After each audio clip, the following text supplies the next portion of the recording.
الشیطان الرجیم بسم اللہ الرحمن الرحیم اتل ما اوحی الیک من الکتاب واقم الصلاۃ ان الصلاۃ تنہی عن الفحشاء والمنکر صدق اللہ مولانا العلی العظیم۔ نماز پڑھنے کے بے شمار فوائد ہیں اور چھوڑنے کے بے شمار نقصانات ہیں۔ اللہ تعالیٰ نے ارشاد فرمایا نبی کریم صلی اللہ علیہ وسلم کو کہ آپ کی طرف جو کتاب وحی کی ذریعے بھیجی جا رہی ہے قرآن کریم، اس کی آپ تلاوت کیجیے اور نماز قائم کیجیے۔ پھر اس کے بعد نماز قائم کرنے کا فائدہ بیان فرمایا، ان الصلاۃ تنہی عن الفحشاء والمنکر، بے شک نماز بے حیائی اور ہر گناہ سے روکتی ہے۔ نماز میں اللہ نے تاثیر رکھی ہے، جیسے ایک بیمار شخص اچھی دوا استعمال کرتا ہے، وہ دوا اس کی بیماری ختم کر دیتی ہے، اسی طرح نماز ادا کرنا انسان کے اندر سے بہت سی بیماریاں ختم کر دیتا ہے۔ وہ بیماریاں اخلاقی ہوں، روحانی ہوں، جسمانی بیماریوں کو بھی نماز ختم کر دیتی ہے۔ نبی کریم صلی اللہ علیہ وسلم نے صحابہ کرام کو یہ بات اچھی طرح سمجھائی۔ ایک مرتبہ سردی کے موسم میں آپ صلی اللہ علیہ وسلم گھر سے باہر تشریف لائے اور آپ نے حضرت ابو ذر غفاری رضی اللہ عنہ کے سامنے درخت کی ایک شاخ اور ٹہنی پکڑی، اسے حرکت دی۔ سردی کے موسم میں خصوصاً جنوری فروری میں درختوں کے پتے جھڑ جاتے ہیں، تو آپ نے جب ٹہنی کو حرکت دی تو وہ اس سے اور پتے جھڑنے لگے، تو آپ نے حضرت ابو ذر رضی اللہ عنہ سے فرمایا، ابو ذر آپ نے مجھ سے پوچھا نہیں کہ میں نے درخت کی ٹہنی پکڑ کر کیوں حرکت دی ہے۔ نبی کریم صلی اللہ علیہ وسلم اور انبیاء علیہ السلام اور کوئی بھی کام بے مقصد بے فائدہ نہیں ہوتا تھا۔ ہر کام، ہر حرکت، ہر بات بامقصد ہوتی تھی۔ تو ابو ذر رضی اللہ عنہ نے عرض کی، یا رسول اللہ، آپ ارشاد فرمائیے کہ آپ نے کیوں ٹہنی کو حرکت دی؟ آپ نے فرمایا کہ جب میں نے ٹہنی کو حرکت دی تو اس سے پتے جھڑنے لگے۔ اسی طرح جب کوئی مسلمان پابندی سے سیکھ کر نماز ادا کرتا ہے تو اس سے گناہ جھڑ جاتے ہیں۔ مسلمان سے گناہ ہوتے رہتے ہیں، آنکھ کے گناہ، کان کے گناہ، زبان کے گناہ، دل دماغ کے گناہ، ہاتھ پاؤں کے گناہ اس سے ہوتے رہتے ہیں، لیکن جب وہ نماز پڑھتا رہتا ہے اس کے صغیرہ گناہ چڑھتے رہتے ہیں۔ اسی طرح آپ نے ایک اور مرتبہ صحابہ کرام کے سامنے ارشاد فرمایا کہ تم یہ بتاؤ، اگر کسی آدمی گھر کے دروازے کے سامنے کوئی نہر جاری ہو اور وہ دن میں 5 مرتبہ اس میں غسل کرے تو کیا اس کے جسم پر کچھ میل باقی رہے گا؟ صحابہ کرام نے عرض کی کہ نہیں۔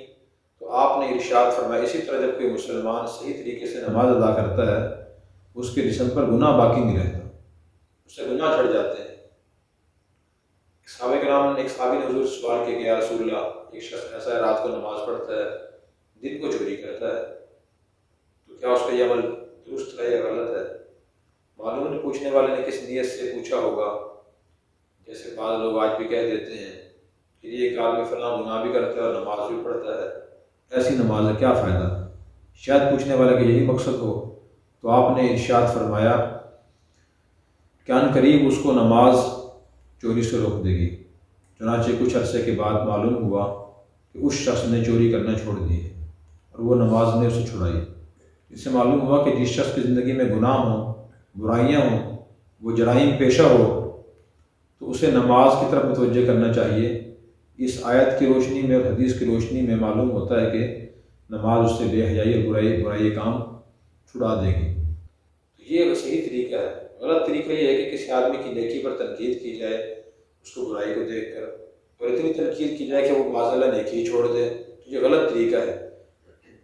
اسی طرح قرآن کریم میں سورہ عبس، سورہ مدثر میں اللہ تعالیٰ نے قیامت کے دن جنتی اور جہنمی لوگوں کا مکالمہ بیان فرمایا۔ جنتی لوگ جہنمی لوگوں سے پوچھیں گے، ما سلککم فی سقر، کہ بتاؤ تمہیں جہنم میں کون سی چیز لے کر آئی ہے، کون سا جرم، کون سا گناہ ایسا تھا جس تمہیں جہنم تک پہنچایا ہے؟ جہنمی لوگ کہیں گے، لم نک من المصلین، ہمارا پہلا گناہ یہ تھا کہ ہم دنیا میں نماز نہیں پڑھتے تھے۔ دوسرا گناہ بیان کریں گے، ولم نک نطعم المسکین، ہم مسکین اور غریب آدمیوں کو کھانا نہیں کھلاتے تھے، باوجود علم اور گنجائش کے کھانا نہیں کھلاتے تھے۔ وَكُنَّا نَخُوضُ مَعَ الْخَائِضِينَ، اور ہم فضول باتیں اور فضول باتیں کیا کرتے تھے.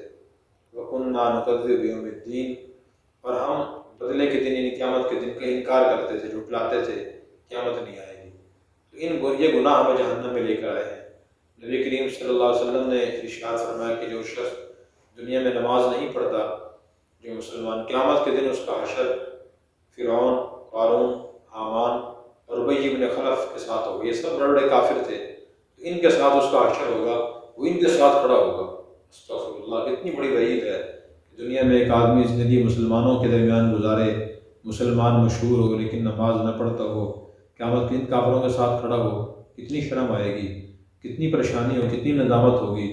تو اس لیے جو لوگ نماز نہیں پڑھتے انہیں یہ احادیث بار بار سننی چاہیے، بار بار ان کو سوچنا چاہیے کہ اللہ تعالیٰ کی اس کائنات کے نظام سے، اس کی نعمت کتنا مستفید ہوتے ہیں.